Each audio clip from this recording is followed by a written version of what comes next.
OK, c'est 1 minute après 9 heures pour moi, ici à Alberta. Alors, je pense que je vais commencer. Bonjour. Bonjour à tous. J'aimerais vous souhaiter la bienvenue à cet atelier de programme d'aide de revue savante CRSH. Je m'appelle Sarah et je suis un les deux hôtes aujourd'hui. Je suis bibliothécaire des projets numériques à l'Université d'Alberta et une colonne qui vit et travaille à Mesquite, au Edmonton. Et c'est situé sur le terroir de Traité 6 et également dans la terre natale de Métis et dans la région 4 de la Métis d'Alberta. Aujourd'hui, je suis aussi assistée par mon collègue Thomas de l'Université de York. York reconnaître sa présence sur le territoire traditionnel de nombreuses nations autochtones. Il y a compris de la nation Anishinaabe, la Confédération Haudenosaunee, les Hurons-Wendat et les Métis.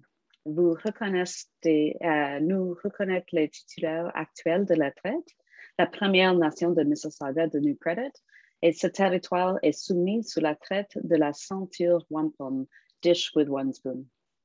J'encourage tout le monde à prendre un moment pour vous présenter et utiliser le boîte de chat et pour dites-nous de quel pays, de quelle part du pays vous venez et si tu veux, votre titre ou votre rôle dans les revues.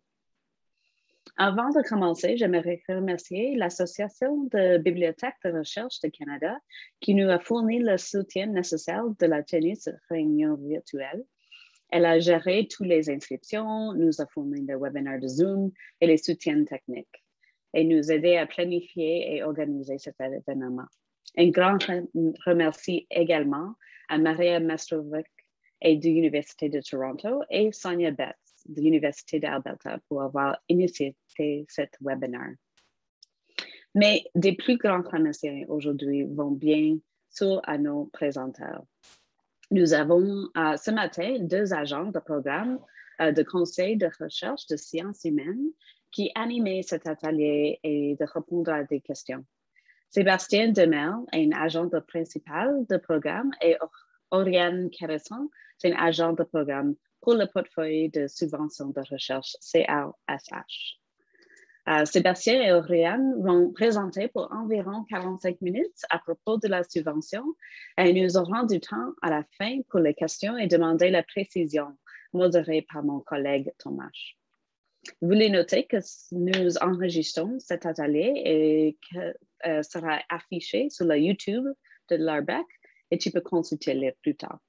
Alors, je vais repasser la parole à nos présenteurs, Sébastien et Oriane. Bonjour à tous et à toutes. Merci infiniment de vous être joints à cette présentation. C'est un plaisir pour nous j'aimerais dire vous rencontrer, mais on ne peut pas vous rencontrer en face à face, malheureusement. On se rencontre de façon virtuelle. Alors, mon nom est Sébastien Demers. Je suis au CRSH depuis presque 20 ans et je suis en charge de la gestion de cette opportunité de financement qui est l'aide aux revues savantes. J'ai dans le passé géré cette opportunité de financement aussi dans des concours antérieurs qui retourne jusqu'au début du CRSH, dans mes années au CRSH, où là, on avait vraiment des demandes papier, avec des revues savantes en papier. Alors, tout ça pour dire que les choses ont bien changé depuis 20 ans.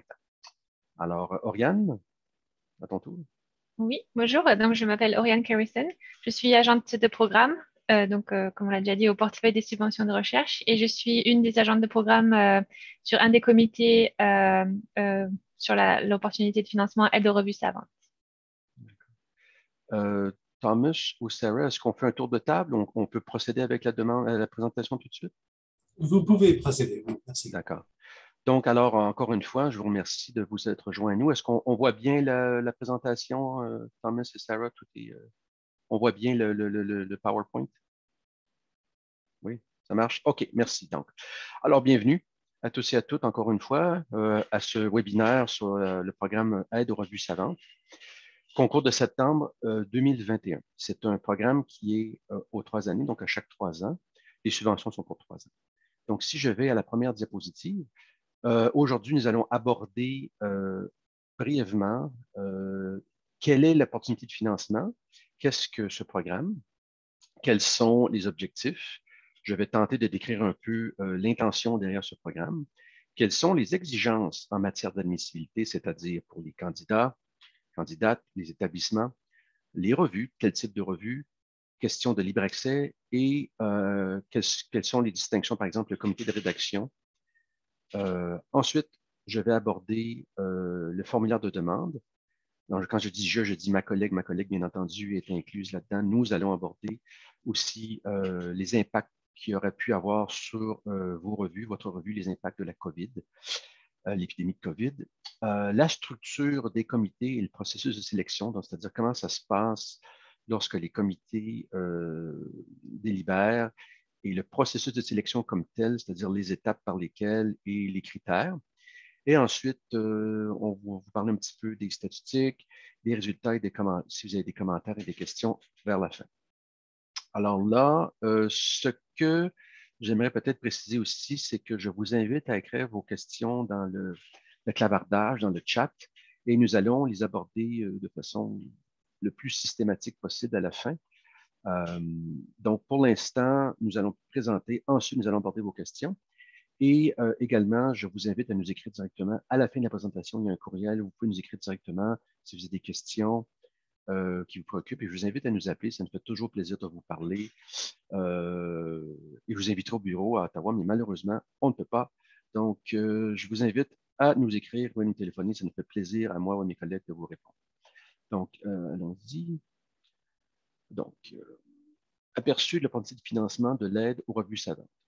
Donc, ce programme ou cette opportunité de financement, nous octroyons jusqu'à 30 000 par année sur une durée de 3 ans. Donc, 90 000 sur 3 ans, c'est un programme de 3 ans, comme j'ai dit précédemment.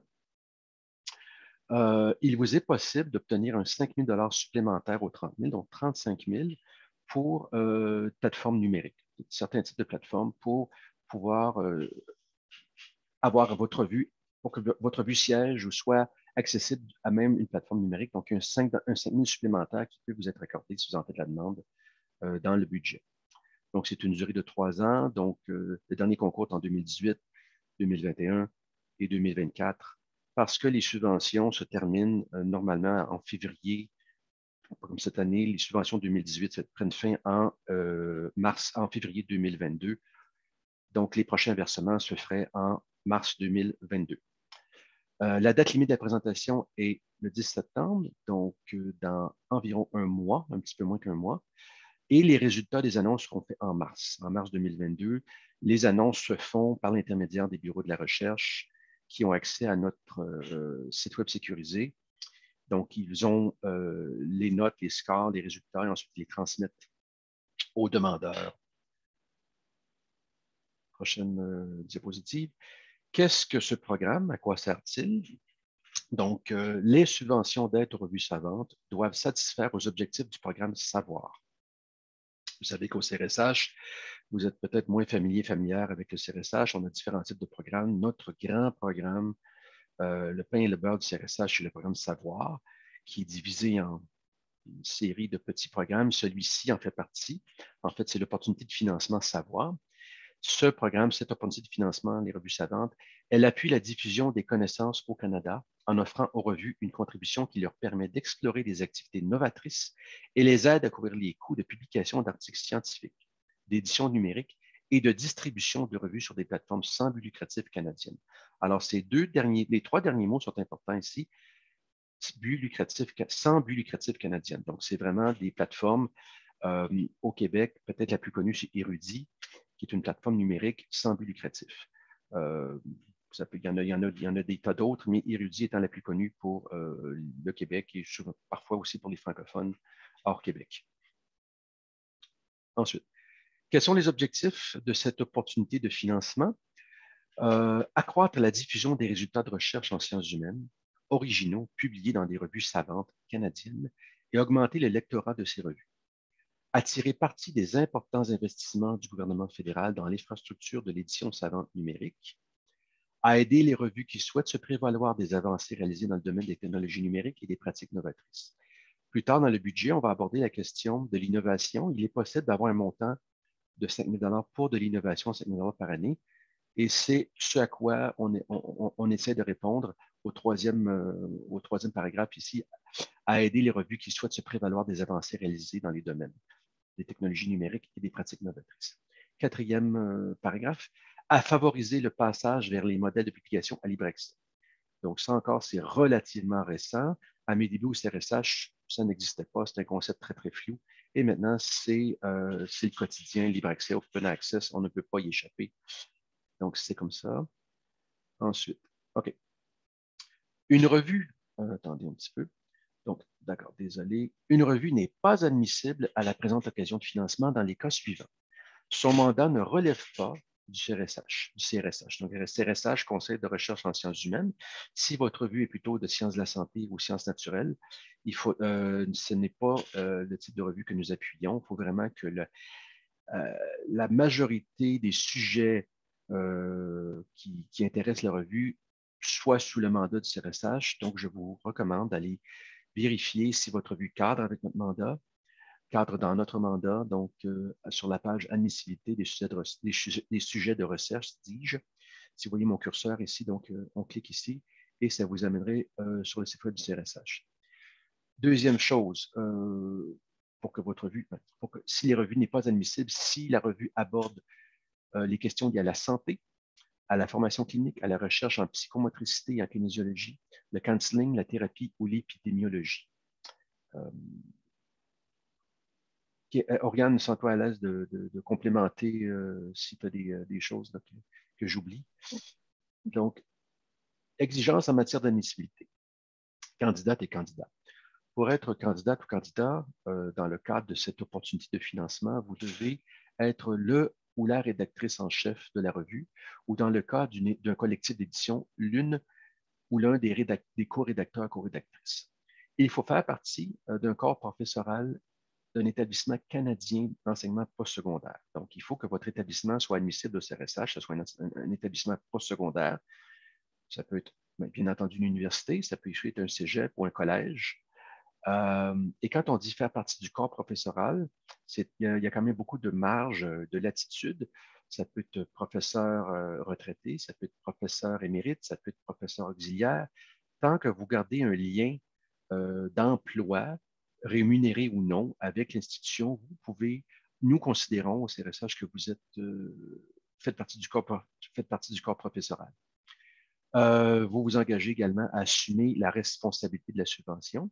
Et là, c'est vraiment d'un point de vue financier, parce que le CRSH fait des vérifications, des audits, et tout l'aspect financier. Donc, ça nous prend une personne responsable dans le cas où il y a des vérifications, des audits, ou dans le cas où il y a des dépenses qui sont faites au nom de la revue. Donc, j'espère que le rythme de ma présentation vous convient, que ce n'est pas trop lent, pas trop rapide et que le ton de ma voix n'est pas trop monotone. Donc, pour ce qui est des exigences en matière d'admissibilité, pour les établissements, c'est-à-dire les collèges, universités, cégep, seuls les établissements d'enseignement postsecondaire canadiens admissibles et les organismes sans but lucratif admissibles peuvent administrer les subventions. Il y a certains de nos programmes qui peuvent être administrés par des organismes sans but lucratif. Les revues savantes, les associations savantes en font partie. Pour voir, il y a une liste à notre site web qui vous permet de voir si votre association ou votre revue savante en fait partie. Sur le site web du CRSH, vous trouvez cette liste. Sinon, je vous invite à envoyer un courriel au bas de la diapositive. Ici, vous voyez, il y a un courriel, une adresse courriel admissibilité.établissement@sshrc-crsh.gc.ca pour voir si vous pouvez demander l'admissibilité ou si vous l'êtes. Sinon, comme je vous dis, il y a une liste assez exhaustive des établissements admissibles. Dans le cadre de la présente occasion de financement, un organisme sans but lucratif correspond à la revue elle-même, ou bien à une maison d'édition ou à une association savante qui administre la revue, ou en est le propriétaire, la propriétaire. Les établissements qui prévoient administrer des subventions dans le cadre de la présente occasion de financement doivent être admissibles à le faire ou à le devenir. Il y a différents types d'admissibilité. Il y a des admissibilités partielles, complètes, ou je crois en transition. Donc, encore une fois, je vous encourage à vérifier le site web ou à envoyer un courriel à l'adresse courriel ci-bas pour vérifier si votre revue, votre établissement ou votre organisation est admissible. Ensuite, pour ce qui est des revues, les exigences d'admissibilité en matière de revue. Donc, la revue en tant que telle doit correspondre à ce que en ce que le CRSH considère comme étant une revue savante. Donc, pour que ce soit une revue savante en ce qui nous concerne, il y a une définition qui se trouve encore une fois sur le site web, le site Internet. La revue doit soumettre chaque article doit être soumis à un processus d'évaluation par les pairs rigoureux et autonome. Il y a différents types d'évaluation par les pairs, dépendamment de la revue. Il y en a que c'est à l'aveugle, il y en a que c'est double aveugle, comme double blind. Il y a différents types de processus, tant aussi longtemps que c'est un processus rigoureux. Ça nous convient en général. L'autre chose très importante, on a eu beaucoup de questions cette année là-dessus pour les nouvelles revues. Il y a beaucoup de revues qui ont eu des questions qui nous ont demandé. Il faut avoir été fondé au moins 2 ans. Il faut que la revue ait été fondée au moins 2 ans avant la date limite, c'est-à-dire avant le 10 septembre 2021. Donc, votre revue doit avoir été fondée au moins 2 ans avant cette date limite. Et pendant cette période, avoir publié au moins 2 numéros par année comportant au moins 3 articles évalués par les pairs, ou pour les revues électroniques non publiées sous forme de numéros, ça doit comporter au moins 6 articles par année pendant 2 ans. Et les articles, encore une fois, doivent être des articles qui sont évalués par les pairs. Votre revue doit également publier principalement en français ou en anglais. Il y a des revues, je connais des revues qui publient en espagnol, en allemand, mais il y a quand même une bonne proportion d'articles en anglais ou en français qui surpassent les articles publiés dans une autre langue. Le libre accès. Exigence en matière d'admissibilité pour le libre accès, pour ce qui est du libre accès, comme j'ai mentionné précédemment. Les revues qui emploient un modèle opérationnel à libre accès avec ou sans frais de publication et celles qui utilisent une période d'embargo allant jusqu'à 12 mois sont admissibles. Les autres ne le sont pas, malheureusement. Les exigences relatives au libre accès s'appliquent seulement aux articles savants plutôt qu'à tout le contenu de la revue. Il y a certaines revues que je connais, je travaille dans le milieu littéraire. Le comité que je gère est le comité qui évalue les demandes pour les revues savantes en littérature et dans différents domaines des humanités. Il arrive parfois qu'il y ait des revues qui ont une composante scientifique et une composante créative. Donc, bien entendu, nous, ce qui nous intéresse, c'est la composante scientifique, donc des articles revus par les pairs et non pas des articles de création, pour ce programme-là du moins. Donc, c'est ce que je veux en venir en parlant du deuxième paragraphe. Les exigences relatives au libre accès s'appliquent seulement aux articles savants, c'est-à-dire plutôt qu'à tout le contenu de la revue. Ensuite, comité de rédaction. Le CRSH permettra aux revues gérées par une collective de rédaction de nommer une personne qui est affiliée à un établissement canadien et qui sera le responsable ou la responsable de la subvention. Le CRSH rendra admissible les revues dont moins du Le CRSH rendra admissible les revues dont moins du tiers des membres du comité de rédaction sont affiliés à des établissements canadiens, à condition que ces revues appartiennent à une organisation sans but lucratif canadienne ou que ces revues soient publiées par une de ces organisations. Le CRSH accordera davantage d'importance dans les critères d'évaluation à l'expertise de l'équipe chargée de la rédaction. On va venir un peu plus loin à l'évaluation, le processus d'évaluation par les pairs, où là, je vais vous expliquer un petit peu plus en détail, ou Ariane va vous expliquer un peu plus en détail l'importance de l'expertise de l'équipe chargée de la rédaction dans l'évaluation de votre revue, dans la sélection de votre revue. Taux de financement par article, c'est toi qui prends la relève, je crois. Je vais prendre la relève, oui. D'accord. Donc, vous m'entendez bien, oui. Nous allons maintenant passer à la partie budget et le montant qui peut être demandé. Donc, la valeur comme on l'a déjà dit, la valeur de la subvention de base est calculée en fonction du nombre d'articles évalués par les pairs qui seront publiés par année, multiplié par un des 2 taux de financement par article. Donc, il y a 2 tarifs de financement par article. Il y en a un premier à $850 par article pour les revues qui offrent le libre accès immédiat, mais qui imposent des frais de traitement d'article. Et un deuxième taux à $1050 par article pour les revues qui offrent le libre accès immédiat ou différé au terme d'une période d'embargo d'au plus 12 mois et qui n'imposent pas de frais de traitement d'article. Donc, à noter que les revues qui prévoient de faire la transition à un modèle qui n'exige pas de frais de traitement d'article au cours des 2 premières années de la validité de la subvention peuvent demander le tarif par article le plus élevé. Une autre précision importante est que le CRSH contribue uniquement à la production d'articles liés au domaine qu'il appuie, donc comme mentionné précédemment. Par conséquent, dans le cas d'une revue multidisciplinaire qui publie aussi des articles qui ne relèvent pas du mandat du CRSH, la somme qui lui sera attribuée correspondra au pourcentage de ces articles qui portent sur les sciences humaines. Donc concrètement, dans le formulaire de demande, vous aurez la possibilité d'indiquer si la revue est admissible au tarif par article plus élevé en sélectionnant oui ou non.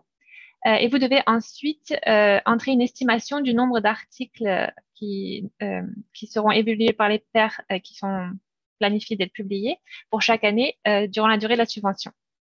Et le calcul en fonction du tarif sélectionné se fait automatiquement dans le formulaire en fonction du nombre d'articles indiqués. Donc, vous devez ensuite justifier le nombre d'articles indiqués en expliquant le plan de publication de la revue prévu donc pour la période de la subvention. Dans la justification, vous êtes encouragé à donner une explication s'il y a des écarts entre l'estimation du nombre d'articles qui seront publiés par rapport au nombre d'articles qui ont déjà été publiés par le passé. Donc, par exemple, si la revue prévoit une importante augmentation du nombre d'articles, vous devez démontrer comment elle s'y prendra pour réaliser cet objectif tout en maintenant la qualité de la revue. De même, si la revue fait la transition vers un modèle qui n'exige pas de frais de traitement d'articles et qu'elle donc demande le taux le plus élevé, le plan de transition doit également être décrit dans la justification du budget. Passer à la prochaine diapo. Donc, dans le cadre de la subvention de base, donc qui est de maximum 30 000 $, il est également possible de demander jusqu'à 5 000 $ par année pour les coûts relatifs à l'élaboration et à l'adoption de pratiques novatrices. Donc, les pratiques novatrices qui reviennent souvent sont par exemple la mise au point d'une stratégie d'utilisation des médias sociaux pour accroître la diffusion et l'impact des articles et de la revue. On voit aussi la conception de modèles de mise en page de structures novateurs pour les articles, la production d'éléments graphiques, de vidéos, de fichiers balado de haute qualité, également l'ajout d'un grand nombre d'hyperliens dans les textes ou encore l'offre de fonctions interactives favorisant les discussions sur les contenus publiés. Donc, ceci, ce sont juste des exemples de pratiques novatrices, mais évidemment, il peut y en avoir d'autres. Donc, dans le formulaire, vous pourrez indiquer le montant prévu pour les coûts liés à l'élaboration et à la mise en place de pratiques novatrices, donc encore une fois jusqu'à 5 000 $ par année. Une description de toute pratique ou activité novatrice envisagée, ainsi que les coûts prévus pour leur élaboration et leur mise en place, doit être inclus dans le document PDF consacré à la justification du budget et au plan de publication. Il est très important d'apporter une justification complète de la somme demandée, car c'est vraiment ce qui est attendu par les membres de comité de sélection. Donc, je vais maintenant passer à, donc, en plus de la subvention de base, donc des 30 000 $, les revues hébergées sur des plateformes sans but lucratif canadiennes de diffusion de contenu numérique peuvent demander un financement supplémentaire d'un montant maximal de 5 000 $ par année. Donc, je pense que vous êtes déjà familier avec cet aspect, mais je vais reprendre les points les plus importants juste pour clarifier. Donc, il y a plusieurs critères pour déterminer si la plateforme sur laquelle une revue est hébergée correspond à notre définition de plateforme sans but lucratif canadienne de diffusion de contenu numérique. Vous pourrez retrouver les détails de la définition sur notre site web dans la description de l'occasion de financement Aide aux revues savantes. Donc, tout d'abord, ça doit être une plateforme sans but lucratif canadienne. Donc, le siège social de la plateforme doit se situer au Canada et la plateforme doit être sans but lucratif. Par ailleurs, donc pour être admissible, la plateforme doit offrir des services techniques intégrés qui répondent aux normes internationales relatives au traitement des données et des métadonnées, donc indexation, fonction de recherche, ensemble de références, etc. À la gestion du déroulement du travail et de l'utilisation d'outils d'édition à accès libre ou non commerciaux pour gérer le processus d'édition, et à la diffusion, donc la distribution, interopérabilité, référencement, récolte, mesure, etc. Donc, la plateforme doit également héberger plus de 20 revues savantes. Ces revues peuvent être en dehors du champ des sciences humaines, mais par contre, elles ne doivent pas être des revues dirigées par les étudiants. Prochaine. Donc, des plateformes admissibles qui reviennent souvent sont bien sûr University of Alberta Libraries, University of Toronto Press, et comme Sébastien l'a déjà mentionné, il y a aussi Érudit et Édition Sciences Canada. Donc, cette liste n'est évidemment pas exhaustive et d'ailleurs, il n'existe pas de liste exhaustive au CRSH pour les plateformes admissibles, car en fait, l'admissibilité est déterminée en appliquant la définition, donc au cas par cas. La responsabilité de démontrer que la plateforme qui héberge la revue est admissible revient au candidat ou à la candidate. Donc, dans le formulaire de demande, dans la section format de la revue, vous devez indiquer sur quelle plateforme de distribution la revue est hébergée, si c'est le cas, et vous devez démontrer en quoi cette plateforme répond aux critères de la définition du CRSH en décrivant les services qu'elle offre donc à cet endroit du formulaire. À noter que si la revue prévoit de faire la transition à une plateforme admissible, vous devez indiquer quelle plateforme elle prévoit d'utiliser et également démontrer qu'elle répond aux critères du CRSH en décrivant ses services. Donc, votre fournisseur de services peut vous aider à obtenir des renseignements nécessaires pour justifier que la plateforme correspond à la définition du CRSH. Enfin, juste une note, que l'utilisation d'une plateforme canadienne ne constitue pas un critère d'admissibilité. Donc, c'est-à-dire qu'une revue peut demander une subvention même si elle n'utilise pas de plateforme. Donc, dans la section consacrée au budget, sur le formulaire de demande, vous devez indiquer la somme prévue pour les coûts liés à l'utilisation d'une plateforme sans but lucratif canadienne de diffusion de contenu numérique, donc jusqu'à concurrence de 5 000 $ par année. Donc, comme pour les pratiques novatrices, vous devez ensuite apporter une justification pour ces fonds supplémentaires dans le document PDF réservé à la justification du budget. À noter que si la revue prévoit de faire la transition vers une plateforme admissible, vous pouvez demander des fonds supplémentaires pour l'année ou les années suivant la transition. Donc, la totalité des fonds sera retenue jusqu'à ce que vous fassiez parvenir au CRSH la confirmation comme quoi la transition a été effectuée. Et pour des raisons administratives, la transition doit se faire avant le versement de la 3e et dernière année de subvention. Donc, en résumé, le montant maximum qui peut être demandé de la subvention de base, donc basé sur le nombre d'articles qui vont être publiés, et donc incluant le cas échéant les coûts liés à des pratiques novatrices, est de 30 000 $ par année.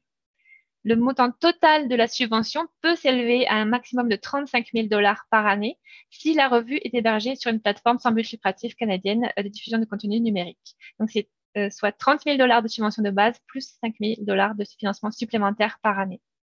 Donc, si on fait le calcul, et en considérant qu'aucun montant n'a été demandé pour des pratiques novatrices, cela revient à un maximum de 28 articles par an pour un taux de financement au taux de financement par article le plus élevé, ou 35 articles pour un au taux de financement le moins élevé. Si votre revue planifie de publier un nombre plus élevé d'articles par année, vous pouvez l'indiquer dans votre plan de publication. Mais par contre, le montant maximal qui peut être demandé pour les articles dans la section du budget ne peut pas excéder 30 000 $ par année.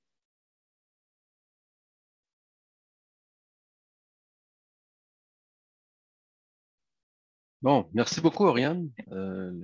La dernière information qu'Oriane vient de donner concernant le calcul des articles, je trouve que ça simplifie beaucoup la compréhension là, pour des gens qui, peut-être, on pourra reparler tantôt, mais je trouve que c'est un très bon calcul qu'elle a fait. Là. Ça vous permet de calculer ce à quoi vous êtes admissible. Prochaine partie, on va parler un petit peu du formulaire.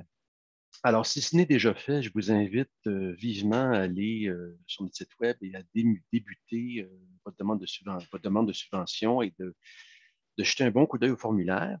Il est quand même assez simple, mais il requiert quand même passablement d'informations et de temps à y consacrer. Peut-être le savez-vous, ne savez-vous pas, faire une demande pour une subvention au CRSH, ça peut être parfois laborieux. Donc, encore une fois, là, la date limite étant le 10 septembre, je vous invite, si ce n'est déjà fait, à vous y lancer dès que possible. La première partie du formulaire, donc, c'est l'identification. Alors, quelle est la revue, le titre de la revue, ou, donc le titre, il y en a qui vont mettre des liens web pour la revue. Ensuite, les données sur la revue. Alors, quels sont quel est le lectorat, l'année de fondation de la revue, le nombre de volumes, le nombre d'articles, etc. Donc, les données en général. La gestion de la revue.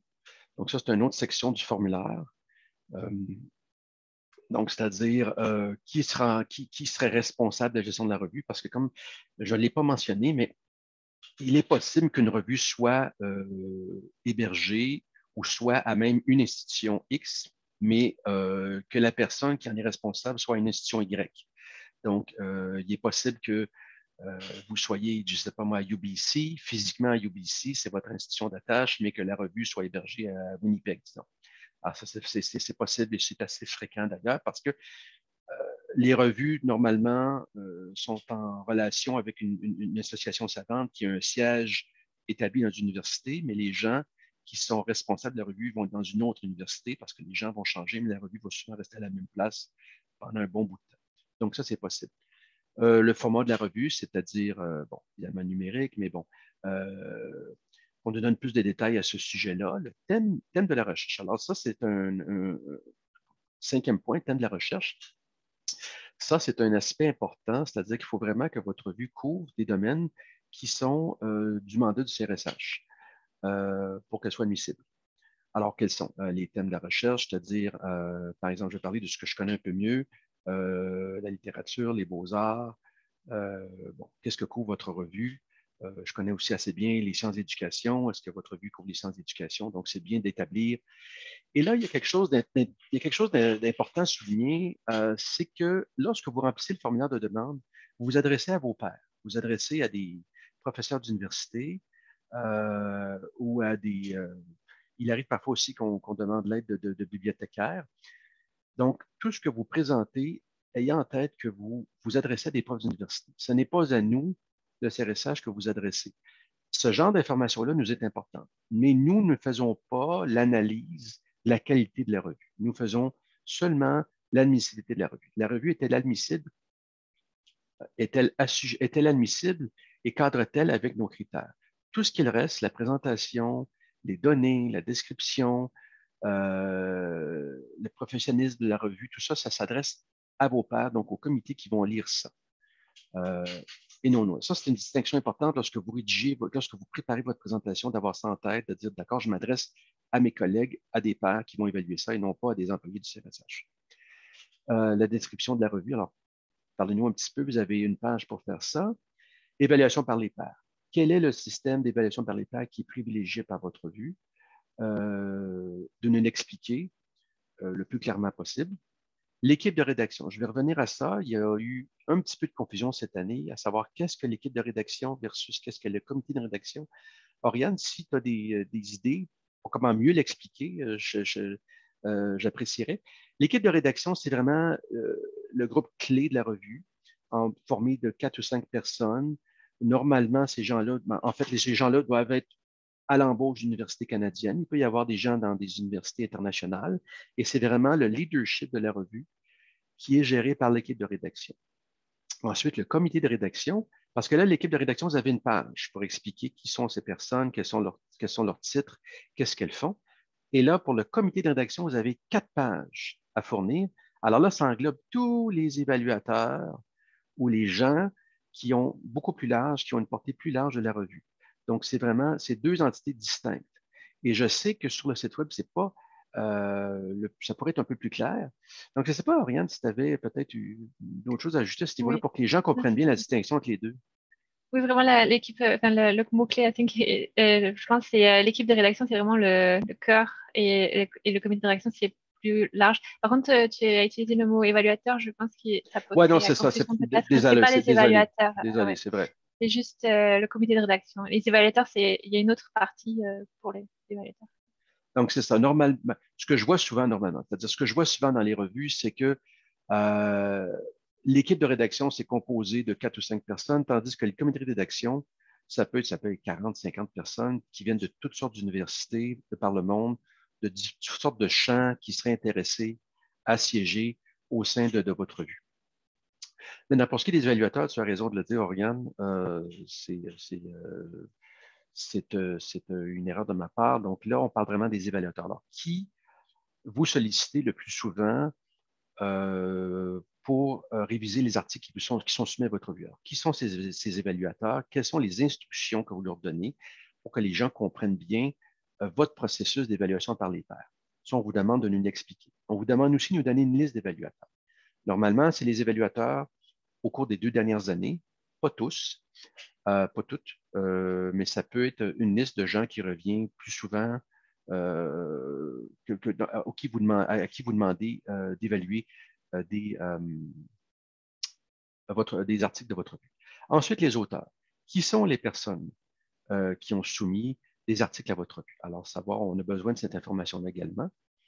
La table des matières de votre revue. Alors, souvent, les gens vont nous soumettre une copie de la table des matières de leur dernière parution. Ensuite, on vous demande de nous expliquer ce que vous avez l'intention de faire avec l'argent, comment elle sera utilisée, donc justifier le budget. Bien entendu, il y a des dépenses qui sont admissibles ou non.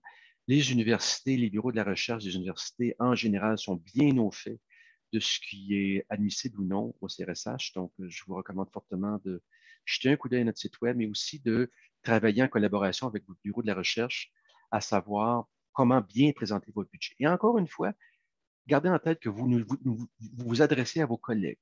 Vous ne vous adressez pas aux agents de programme du CRSH. Bien entendu, nous disons vos demandes. Bien entendu, nous disons votre formulaire. Mais ultimement, ce n'est pas nous qui prenons la décision. Hein. C'est vos collègues, c'est vos pairs. Ensuite, information importante, quel est le lectorat de votre revue et l'impact de votre revue.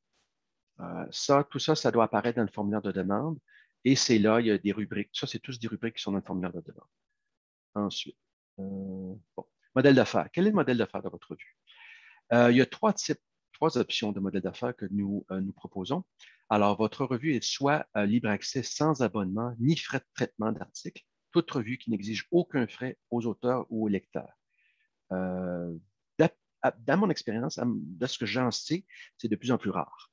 Il y a beaucoup de revues qui demandent des frais aux auteurs et des frais qui sont parfois exorbitants. On le voit dans les demandes de subventions savoir, où là, il y a des frais exorbitants qui sont demandés dans les budgets pour que les gens puissent publier. D'accord. Ensuite, sinon, votre revue a libre accès avec frais de traitement d'articles, modèle selon lequel l'auteur paye les frais de publication, ou sur abonnement avec libre accès différé allant jusqu'à 12 mois. Donc, il y a trois types d'affaires que vous pouvez choisir. Un des trois, c'est-à-dire. Données sur les articles. D'accord. Qu'est-ce qu'un article? Alors, je vous encourage à aller voir la définition sur notre site web, encore une fois, de ce que nous considérons ce qu'est un article. Vous devez nous donner les statistiques correspondant à la période allant du 1er juin 2019 au 31 mai 2021. Alors, quelles sont les statistiques, les articles publiés, les articles soumis, par exemple, les articles acceptés lors de ces 2 années, de ces 24 mois? Si ces chiffres ne représentent pas bien le rendement typique de la revue, fournissez une explication dans le module description de la revue. Alors, ça arrive à l'occasion où la revue peut décroître ou s'accroître, le lectorat s'accroît ou se décroît, ou le nombre d'articles s'accroît ou se décroît. Alors, il faut l'expliquer. Et il y a toutes sortes de raisons qui expliquent ça. Juste expliquer à vos collègues, aux membres du comité, quelle est la raison pour laquelle il y a eu un accroissement ou un décroissement d'articles.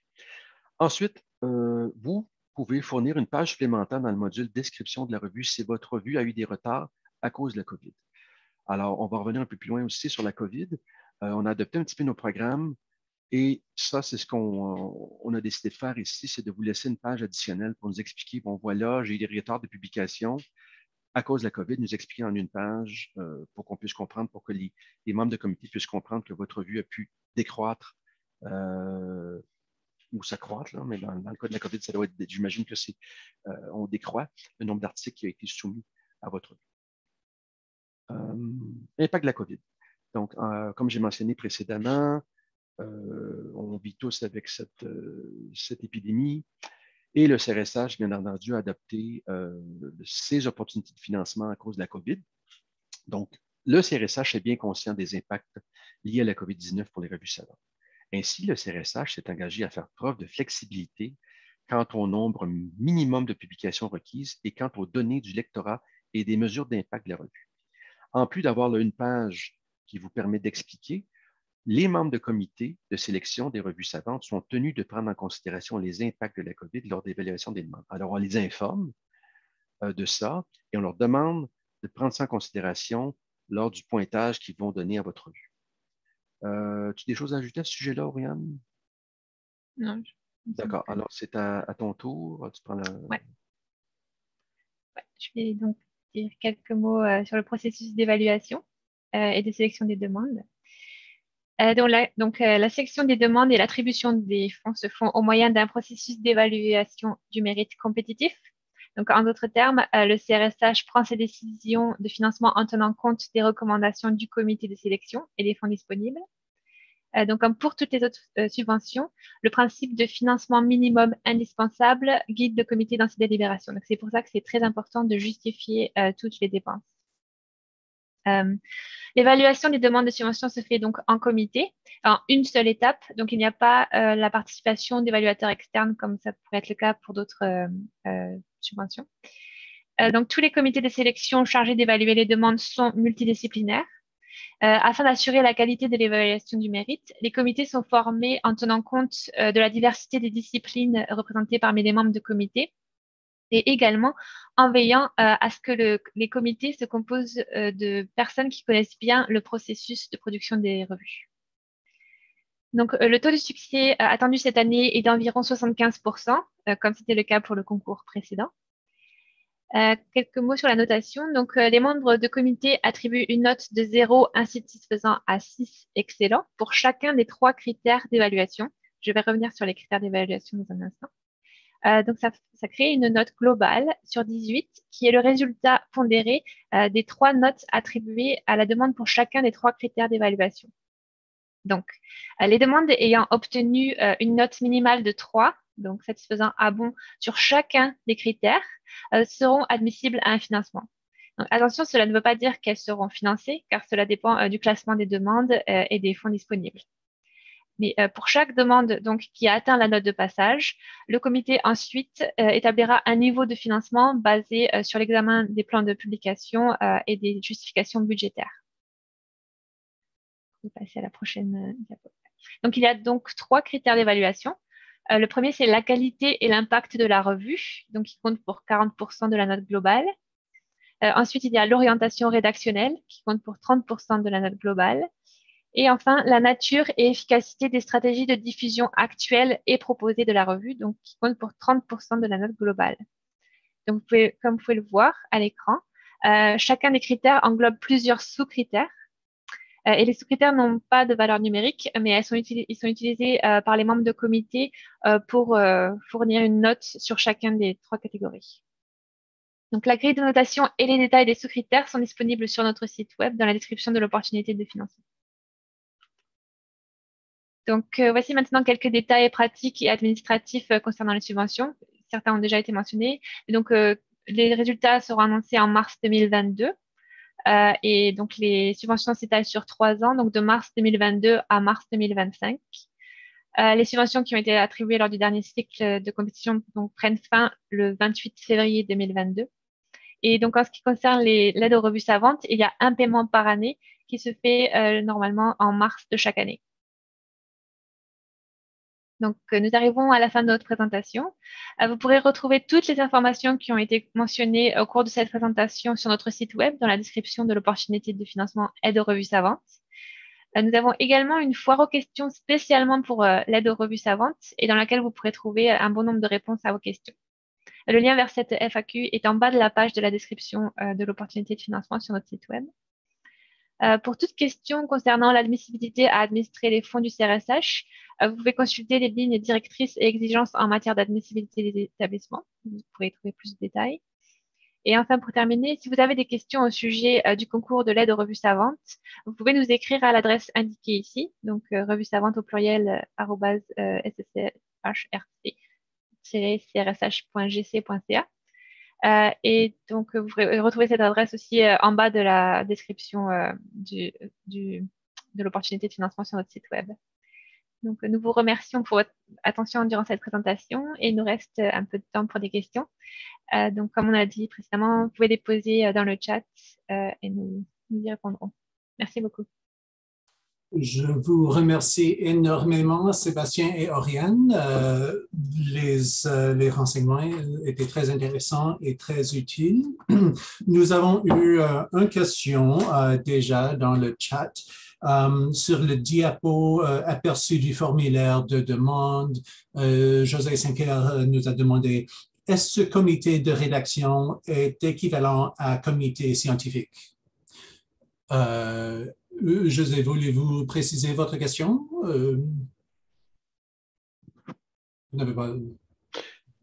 Je peux répondre, Thomas.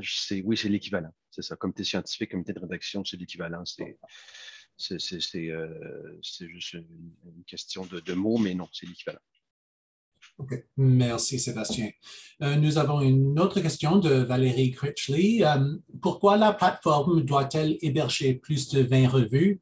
Mon université développe son service d'édition de revues, mais pour le moment, nous n'en sommes qu'à 11. Ce critère rendra plus difficile l'attraction de nouvelles revues. Oriane, es-tu en mesure de répondre à cette question? Non, je sais que c'est un des critères, mais je ne sais pas. Enfin, je pense que c'est pour qu'elle ait une certaine importance. Mais je pense que si tu as plus à apporter. Ouais, non, et je vais devoir vous revenir avec cette question. C'est une bonne question, Thomas. Je ne me souviens plus qui l'a posée, mais je sais que c'est une question d'historique, là. Maintenant, pourquoi? J'aimerais revenir par écrit ou j'enverrai peut-être la réponse à Thomas qui pourra peut-être vous rendre. Sinon, je vous invite à nous écrire. Et puis, je vais trouver la réponse. Mais à brûle pour point comme ça, là, non, j'ai pas la réponse, une réponse intelligente à vous donner. OK, merci. Alors, vous ferez suivre. Oui, sans problème, oui, tout à fait. Valérie vient d'écrire qu'elle vous écrira.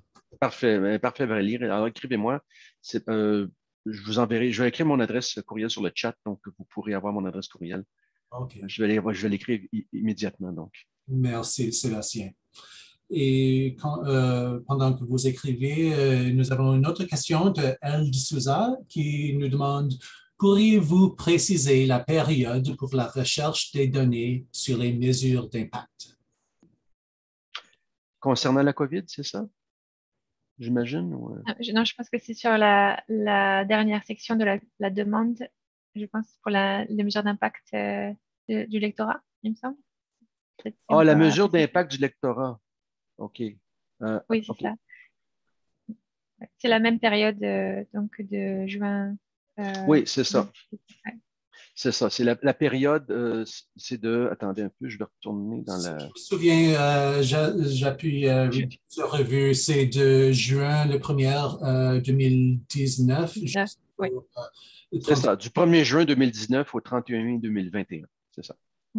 1er juin 2019 au 31 mai 2021, les données sur les articles, on a besoin des données, du data pour ces 12 mois-là, 24 mois, c'est-à-dire. C'est la même période ainsi pour les indicateurs d'impact, ainsi pour que les mesures de lectorat? C'est ça. Okay. C'est ça, tout à fait.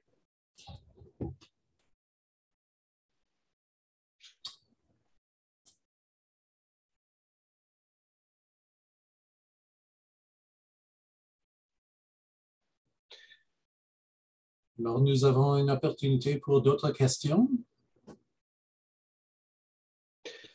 Ouais. Je ne vois rien ici dans le chat.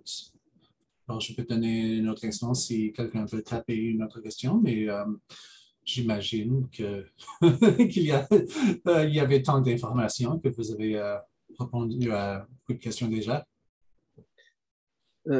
Sinon, si les gens peuvent communiquer avec nous directement, ça nous fait plaisir. Sinon, la présentation ici sera affichée sur notre site web. Hier, on a donné un webinaire. Elle sera affichée à notre site web et je crois que vous allez l'afficher également à votre site web ou sur YouTube, comme je vous ai mentionné tantôt. S'il n'y a pas de questions immédiates, ça se peut. Les gens vont préparer leurs demandes et ensuite vont avoir des questions. Donc, je vous invite à nous écrire. Il n'y a aucun problème. Ça nous fait plaisir de vous aider ultérieurement. Fantastique, c'est très gentil. OK, elle a précisé, il indique qu'il va vous contacter par courriel. Parfait. Alors, s'il n'y a pas d'autres questions, peut-être on peut finir avec, peut avoir 10 minutes de libre dans notre journée avant de déjeuner. Alors, encore, je vous remercie tous, Sébastien et Oriane, pour votre présentation, Sonia et Julie pour gérer la session, Sarah pour son introduction, et je vous remercie tous, l'audience, pour nous assister aujourd'hui, et j'espère que la session va vous assister beaucoup avec votre application.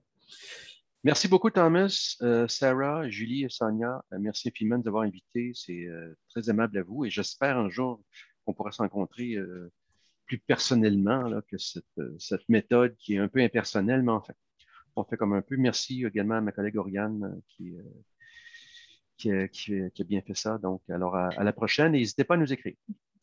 OK. OK, merci beaucoup. À tous. Merci OK, au beaucoup. revoir. Au revoir.